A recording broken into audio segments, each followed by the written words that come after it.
నేను గోకరకాయ కూరని చేసుకుందాం అనుకుంటున్నా. మీకు నచ్చితే మీరు కూడా చేసుకోండి. గోకరకాయను ఉడికించి 5 టమాటాలు, టమాటాలను కోసుకొని హ్మ్, అల్లం వెల్లుల్లిని దంచుకుందాం. ఓకే. తర్వాత కొద్దిగంత నూనె మరిగించుకోవాలి స్టవ్ మీద గిన్నెలో. ఓకే. ఆహ్, మరిగిన తర్వాత హ్మ్, దా దంచుకున్న అల్లం వెల్లుల్లిని వేసుకోవాలి. అల్లం వెల్లుల్లి జరసేపు మరిగిన తర్వాత దాంట్లోకి ఉల్లిగడ్డ ముక్కలు, ఉప్పు,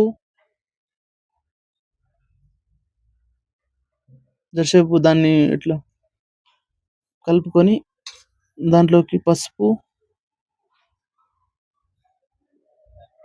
దాన్ని కలుపుకొని శుభ్రంగా దాంట్లోకి ఉడికించిన గోకరకాయ ముక్కలను వేసుకొని బాగా కలుపుకొని టమాటా ముక్కలను వేసుకొని దాని తర్వాత మసాలా,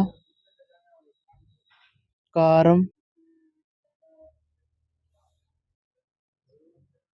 దాన్ని కలుపుకున్న తర్వాత మంచిగా దానికి దాన్ని మంచిగా ఉడికించి మంచిగా వడ్డించి తర్వాత దాన్ని ప్లేట్లో వడ్డించి తింటుంటే నా సామిరంగా ఎంత కమ్మగా ఉందో.